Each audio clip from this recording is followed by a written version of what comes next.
रहीम। हम सब Pakistan central cotton committee ministry बराए national food security and research के इस मेन इंस्टीट्यूट सकन पर आज सरापा एहतजाज है। आज 27 जनवरी 2024 आज इस एहतजाज को 275 रोज़ हो चुके हैं,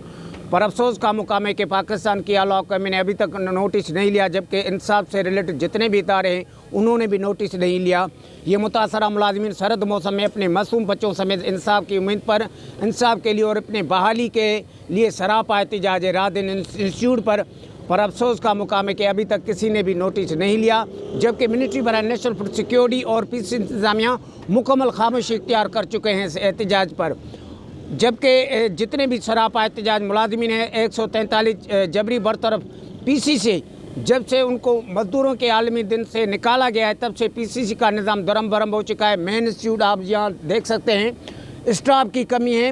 0% स्टाफ है, जिसकी वजह से 60 एकड़ से ऊपर ज़मीन बंजर हालत में अंडर प्रोसेस टॉप क्लास की वैरायटियाँ हैं, यकीनन वो मफलूज हो चुकी हैं, तबाह हो चुकी हैं। पर इस पर भी पीसीसी इंतज़ामिया का खामोश होना ये एक सवालिया निशान है कि ये पीसीसी इंतज़ामिया संजीदा नहीं है इस प्रोटेस्ट पर, इस एहतजाज पर, इस बंद इंस्टीट्यूट पर, बंद रिसर्च पर। और आने वाली काटन क्रॉप का भी हमें खदशा है कि वक्त सिर काश्त नहीं होगी, ये सवालिया निशान बन चुका है। सेक्रेटरी नए जो पीसीसी हैं मोहतरम जनाब डॉक्टर नवीद अफसर पर, जो इस बात पर अभी तक संजीदा नहीं है, ना ही उन्होंने 2024 काटन क्रॉप काश्त वक्त सिर काश्त करने के लिए कोई प्लान बनाया है, क्योंकि इसको काटन क्रॉप की वसीत और फौरी तौर पर बहाली के लिए इन जबरी बरतरफों को बहाल करना होगा और वक्त सिर काश्त करने के लिए जितने भी जबरी बरतरफ निकाले गए हैं उनको वापस बहाल करना होगा। मगर सेक्रेटरी पीसीसी इस अमल पर खामोश है,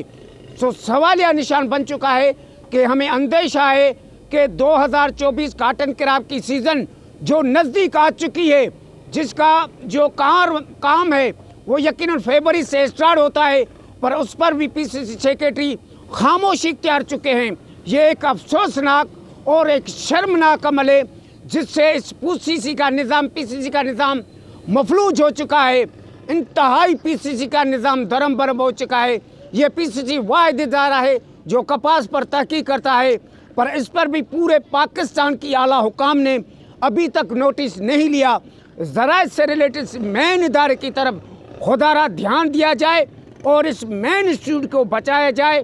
क्योंकि इस मेन इंस्टीट्यूट में जितने भी अंडर प्रोसेस वैरायटियाँ हैं यकीनन उनका कारोबार मुतासर नहीं हो चुका है, बल्कि उनके मफलूज और तबाह होने से ये करोड़ों रुपए का नुकसान है। ये हमारे आबादकारों का नुकसान है, ज़राअत का नुकसान है, हमारे मैशत का नुकसान है, हमारे मुल्क पाकिस्तान का नुकसान है। पर इस पर भी खामोश होना ये एक अफसोसनाक अमल है। लिहाजा मिनिस्ट्री बराए नेशनल फूड सिक्योरिटी को फौरी तौर पर पाबंद बनाया जाए और मिनिस्ट्री बराए नेशनल फूड सिक्योरिटी को इस चीज़ पर कायल किया जाए कि इस्टेब्लिशमेंट की तरफ से इस पीसीसी इदारे के लिए जो जनरल बॉडी बनाई गई थी उसको डीनोटिफाई क्यों किया गया, उस पर फौरी तौर पर कार्रवाई अमल में लाई जाए। यकीनन उस कमेटी के ना बहाल होने की वजह से आज ये इदारा बंद है, आज इस इदारे की रिसर्च बंद है, करोड़ों का नुकसान है, ज़मीन बंजर हालत में, स्टाफ की कमी है। पर इस पर भी सवालिया निशान बन चुका है मिनिस्ट्री नेशनल फूड सिक्योरिटी पर कि वो संजीदा नहीं है, सौतेली माँ वाला सुरूख बरकरार रखे हुई है पीसीसी इंतज़ामिया से और पीसीसी इदारे से, जबकि हमारे सेक्रेटरी अमल में भरपूर साथ दे रहा है मिनिस्ट्री बराए नेशनल फूड सिक्योरिटी का। हम पाकिस्तान की आला हुकाम से अर्ज़ दरख्वास्त करते हैं कि खुदारा ज़राअत के मेन इदारे को बचाया जाए और जितने भी मुलाजिमीन हैं अपने मासूम बच्चों समेत एहतजाज पर हैं उनको फौरी तौर पर बहाल करके इस इदारे की रिसर्च बहाल की जाए।